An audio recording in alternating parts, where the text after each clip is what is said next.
Hi, boys and girls. Today's story is The Dark. And remember, this is by one of my favorite authors, Robert Munsch, and he always partners up with Michael Marchenko to do his illustrations. So this book is called The Dark.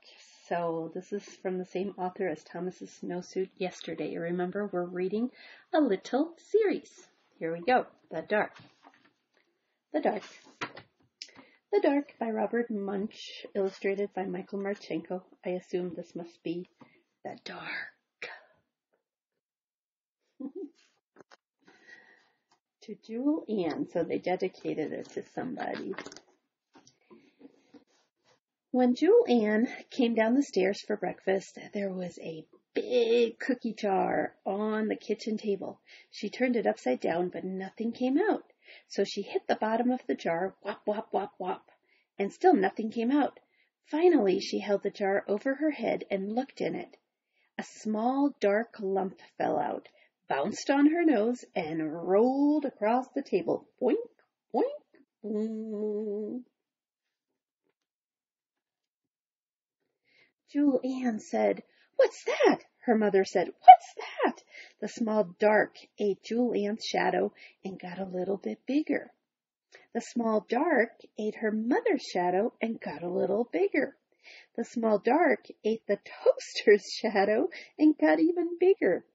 "I think it's a dark," said Jewel Ann. By this time the dark was as big as the toaster. Jewel Ann's father came in and said, "Hey, what's that?"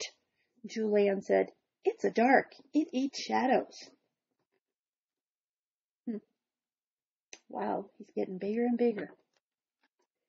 Jewel Ann's father picked up the dark and threw it out the window. Oh my goodness, he threw it out the window. Well, if he threw it out the window, then the story's over. What do you think's going to happen? I predict somehow that dark is probably going to make its way back in. I wonder how, though. All right, let's go on. The dark landed and bounced boing, boing, boing down the street. Uh-oh, it's not coming back in at all. My prediction was wrong. Right over the mailman, and look, all his mail's going flying. And the dogs are chasing the mailman because, of course, that's what dogs do. But I think now they're after the dark. Little squirrel's watching up there. The dark saw lots of car shadows, and it ate them up. The dark saw lots of telephone pole shadows, and it ate them up. And look how huge it's getting. Oh my goodness, the telephone repair person, she's kind of looking at him like, what the is that? Oh my goodness. The dark saw lots of house shadows, and it ate them up. The dark even saw some butterfly shadows, and it ate them up. The dark was now as big as a hill. It came back to Jewel Ann's house, sat on the roof, and went to sleep. It did come back. And Jewel Ann is standing in her front yard going, "What now? Oh my goodness." The whole yard was so dark that Jewel Ann could not go out and play. Jewel Ann's mother and father said, "What's this?" They ran out to chase away the dark. But it was so dark outside that they got lost.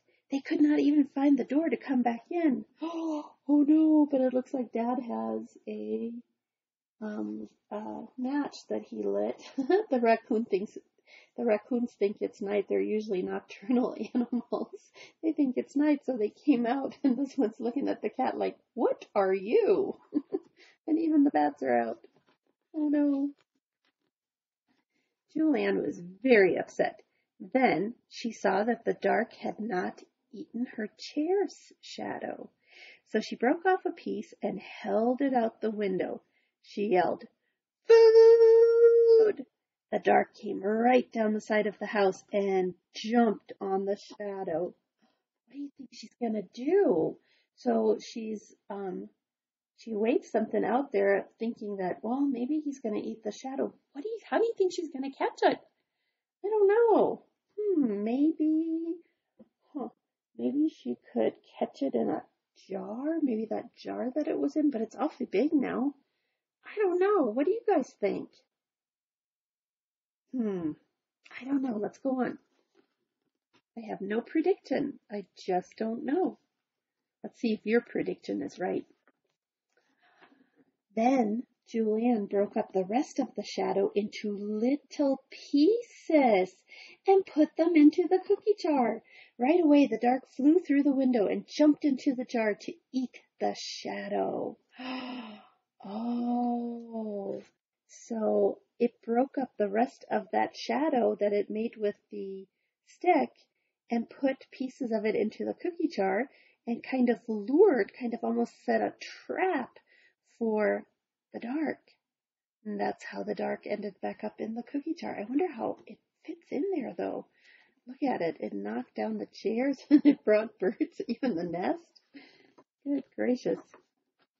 As soon as the dark was inside, Jill put the top on the jar. She taped it with tape. She glued it with glue. She plastered it with plaster, and she roped it with a rope. I don't think that dark is gonna get out. Oh my goodness, look how determined she looks. And look who's up here. We have the little bird and the two bigger birds. Oh my goodness. Then, check this out.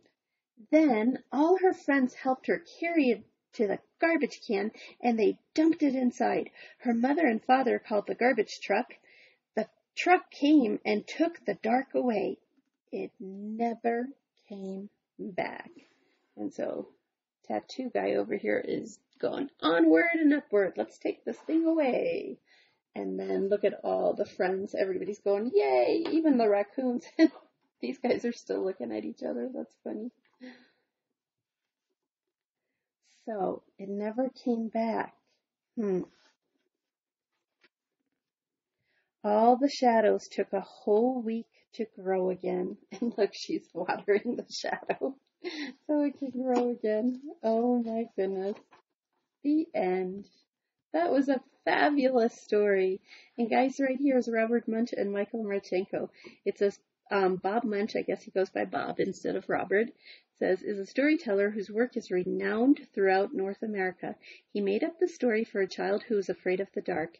Bob and his family live in Guelph, Ontario. So that's Canada. Michael Marchenko is an award-winning illustrator and graphic artist. This is the 19th story he has illustrated for Bob Munsch.